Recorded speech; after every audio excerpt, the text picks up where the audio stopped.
Hello, friends, and welcome back to Stories About Entitled People. Today we have 3 brand new stories for you, starting with one where our OP got revenge on a rude customer. But before we begin, don't forget to subscribe to our channel if you're new here and turn on notifications so you don't miss a new video every single day. Here we go. Rude customer in a rush is forced to wait for her damn door knocker. I used to work at Things Remembered, which is a store that sells a bunch of keepsake stuff with space for engravings. We would do the engravings in the store, not by hand, but with these big machines. The way they would work is you'd put the piece into the clamps on the machine, type in what you want engraved, and play with the settings, of which only 2 mattered: how many passes the machine would make, and how much force would be behind the needle. Since we engraved everything from glass to stainless steel, these varied settings were necessary. It'd usually take 5 to 15 minutes to do, but the company policy is to tell the customer it'll be an hour in case there's a backlog. And the store is in a mall, so waiting an hour wasn't a big deal. There was plenty to occupy yourself with, and customers never seemed to have a problem with this. Except this one woman. She came in and bought a door knocker, wanted her family's name engraved on it. Okay, no problem. I do the papers for her order and tell her it'll be about an hour. She completely lost her crap at this, insisting that her time was too valuable to waste in a mall, and she would wait in the store, thank you very much. And she did, hovering like a B-word hawk as I plugged her order into the engraving machine.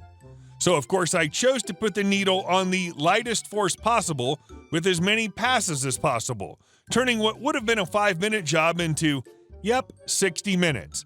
That damn machine was grinding away for a full hour, and she lurked around the store the entire time. Take that, you self-important bee.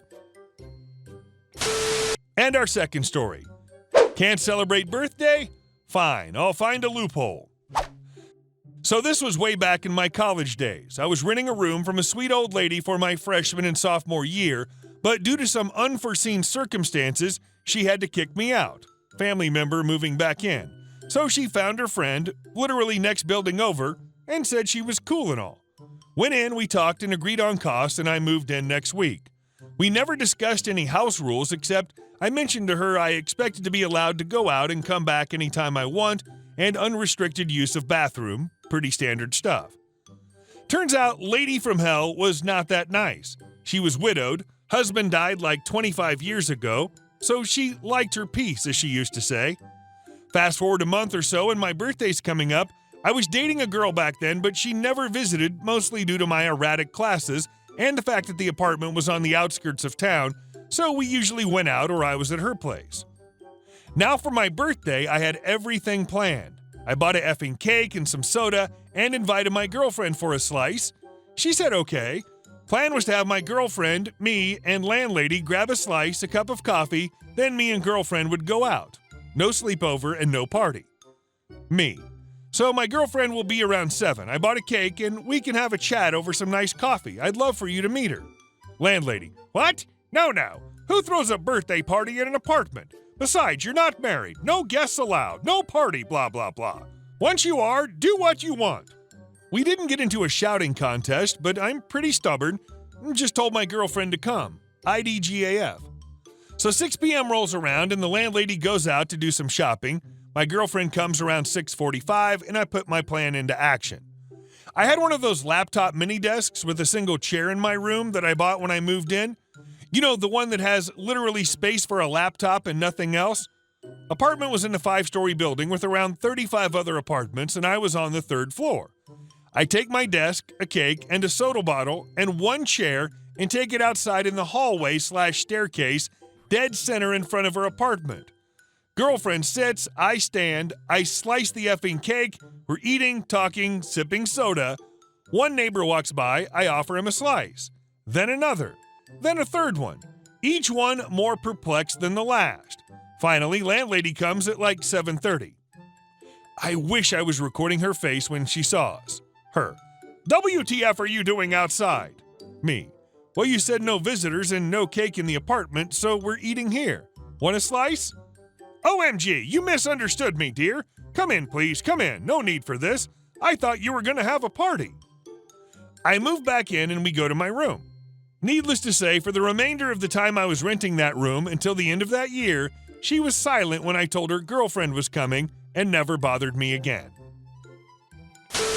And our last story. She fired me unrightfully, so I destroyed her company. At the time, I was 20 years old and dated my first true love. We'd been together for 1.5 years already, and everything was just great. Her mother really liked me, and she had her own company which traded fashion clothes for kids. She made tons of money. They needed someone to drive one of their 3.5-ton trucks, and she came up with the idea to hire me because I was unhappy with the job I had. So as a win-win situation, I accepted her offer, and we started working together. Job was okay, even though I had to work a huge amount of overtime because she thoroughly introduced me how the whole company worked. She had a huge storage facility, a store, and 2 trucks. One that I drove and a big one. I worked for her like 1 year, and in that time I knew every single thing about the company because she trusted me with also the dirty secrets. This later came in handy. This is where things took a huge turn. I found out that my girlfriend cheated on me with her ex, and as a result, I broke up with her instantly.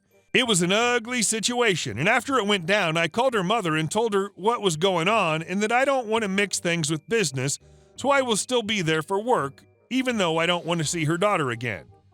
She said everything is all right, but of course, she sided with her daughter, and I felt that she's mad at me because of the breakup.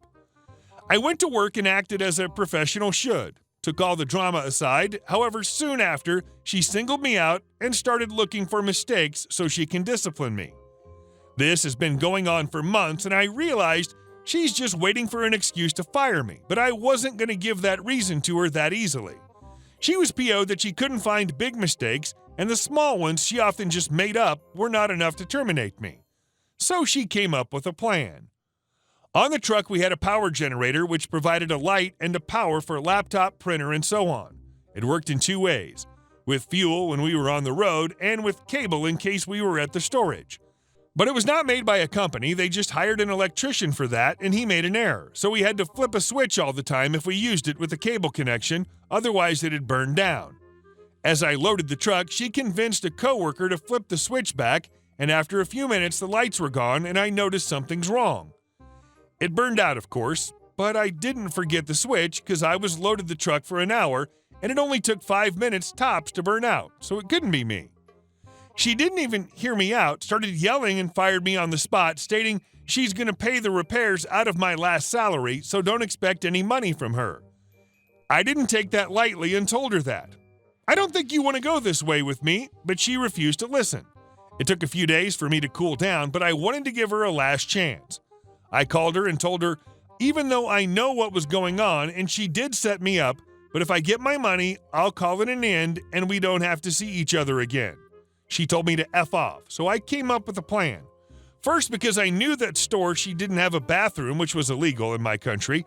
Shop assistants had an agreement with a restaurant on the opposite side to go there if they needed. I reported this to the authorities, and the next day they closed the shop because of this violation and told her she can't reopen until they have a bathroom. She called me right away and asked if I had anything to do with this. I laughed and told her, "Didn't I tell you don't want to go this way with me?" and hung up. I knew that we worked so much overtime that me and the other truck driver had so much overdrive on the Tacho cards. It records how many hours you drive and how fast and when you stopped. So I called the authorities again and told them everything. They went and checked all the records and gave the company a brutal fine. She sent me obscene text messages all day long after that. I replied, "Ain't done yet." Then silence. Few hours went by and my phone rang. She called and asked me if we can talk it over. She even said that she can send my last paycheck, but I shut her down immediately and told her too late for that. And I called the fire department and told them that the wires they had in the walls of the store were outdated, which caused short circuits daily, and that they only have 2 fire extinguishers for the whole place when they should have like 12 to 15. On that very day, they had to close the storage as well, so she lost the last place where she could make money for months until they get everything up to date and renew all the wires, which cost a huge amount of money. Because of the fine she got from the different authorities, she couldn't afford these renovations, of course. A few months later, she filed for bankruptcy. I know because my ex-girlfriend called me with, "I hope you're happy, a-hole. You made my family bankrupt." I never got my paycheck, but at that point, I didn't even care anymore. I was happy with the outcome. Update. My ex-girlfriend married to the next guy, and now they have 4 kids. After the second child, she really let herself go. And now, if I'm happy that I didn't have a child from her, I'm not going to fat shame her, but damn. At least they still get together, so maybe. She just maybe learned a lesson and did not cheat on him, or so I hope. About me, I met the love of my life after that, and since almost 9 years, we're still happy together. She also got out of a terrible relationship, abuse and domestic violence, so she truly appreciates me and vice versa. I love her to death. Hey guys, thank you all for watching the video. I'll see you in the next one.